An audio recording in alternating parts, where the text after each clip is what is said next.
रहमान रहीम। गिरामी कदर अहबाब, अस्सलामु अलैकुम। फ़िक़्ह के नए दर्स के साथ आपकी खिदमत में हाजिर हैं। दर्स की तरफ जाने से पहले जिन अहबाब ने हमारा चैनल सब्सक्राइब नहीं किया वो इस चैनल को सब्सक्राइब कर लें ताकि जितने भी आमदा दीनी मसाइल हैं वो आपकी खिदमत में आपकी दहलीज पर बर वक्त पहुँच सकें। आज हम चलते हैं नवाफिल के मकरूह औकात। याद रखें जो मज़कूरा तीनों औकात जो मैंने पिछले दर्स में आपकी खिदमत में पेश किए थे, तुलू, ज़वाल और गुरूब आफ्ताब, तुलू आफ्ताब, ज़वाल आफ्ताब और गुरूब आफ्ताब, इन तीनों औकात में नफल पढ़ना मकरूह तहरीमी है, यानी हराम है।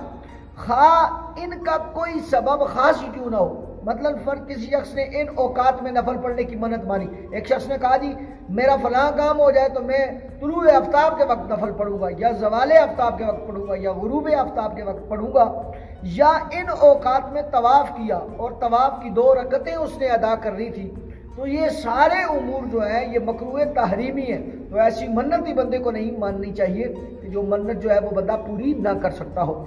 इसी तरह मज़कूरा औकात के अलावा ये जो मैं औकात आपकी खिदमत में गिनने लगा हूँ, ये 2 दर्स पे, एक ये दर्स और इसके बाद आने वाला दर्स, इन 2 दुरूस में जो है वो मैं ये औकात गिनूंगा।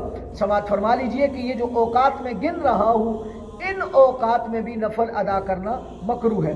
नंबर 1, नमाज फजर के बाद, यानी एक शख्स ने नमाज फजर पढ़ ली, अब जो है वो सूरज जो है वो तुलू नहीं हुआ लेकिन उसके पास वक्त मौजूद है, तो उन औकात में वो नफल नहीं पढ़ सकता।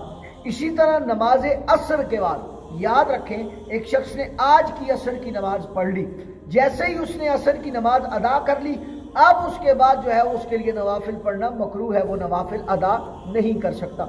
इसी तरह नमाज मगरिब से पहले, अक्सर लोग नमाज मगरिब से पहले जो है वो सुन्नतें या नवाफिल वगैरह अदा कर लेते हैं, तो ऐसा करना शरअन जायज़ नहीं है। उनको चाहिए कि वो जो है दीन में रखना पैदा ना करें, नए फितने जो है वो खड़े ना करें, बल्कि जो है वो जैसे जो है वो सल्फ सालिहीन का तरीका है, अइम्मा अहले बैत अतहार या हुजूर के असहाबे के बार से हमारे तक जो दीन पहुंचा है उसी दीन को जो है उसी असल हालत में कायम रखिए। तो नमाज मगरिब से पहले भी नवाफिल अदा करना मकरूह है।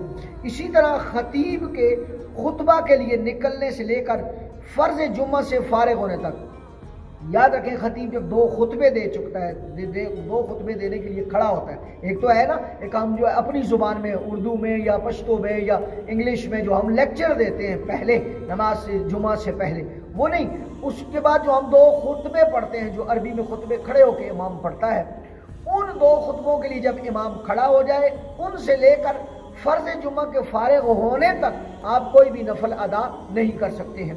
इसी तरह इकामत के वक्त अलबत्ता फजर की सुन्नतें पढ़ना चाहिए, यानी एक शख्स जो है वो इमाम के साथ जो है वो इकामत हो गई, अब जमात खड़ी होने लगी, तो कोई शख्स जो है वो नफल या सुन्नत नहीं पढ़ सकता, उसके लिए मकरूह है। लेकिन हमारे लोग जो है उसको मसाइल को जो है वो बड़ा हल्का लेते हैं और फिर जो है वो आपने देखा होगा जोहर या असर या जो है जोहर के वक्त जो है वो सुन्नत शुरू कर देते हैं, या असर से पहले के जो सुन्नत गैर मुअक्कदा हैं उनको पढ़ना शुरू कर देते हैं, और जो है इसी तरह इशा से पहले जो है वो सुन्नत पढ़ना शुरू कर देते हैं जब इकामत हो रही होती है। तो इकामत के लिए सिर्फ छूट जो है नमाज फजर की सुन्नतों के लिए है, बशर्ते, और इसके लिए भी शर्त उलमा ने लिखी है कि उसे जमात के साथ मिलने की उम्मीद हो, उसे ये यकीन हो कि मैं जमात की नमाज के साथ शरीक हो जाऊंगा। अगर उसे यकीन नहीं है, मतलब एक शख्स जो है वो दूसरी रकत में फजर की दूसरी रकत में पहुंचा, इमाम क़िरात जो है वो बिल्कुल आखिर तक ले गया, अब जो है उसके बाद वो 2 नफल सुन्नत पढ़ेगा, उसकी नमाज निकल जाएगी, तो ऐसे शख्स के लिए चाहिए कि वो जमात के साथ शरीक हो और सुन्नतों को बाद में अदा कर ले। ये थे चंद मसाइल औकात मकरूहात नवाफिल। आइंदा दर्स में इंशाअल्लाह आपकी खिदमत में मज़ीद मसाइल डिस्कस करेंगे।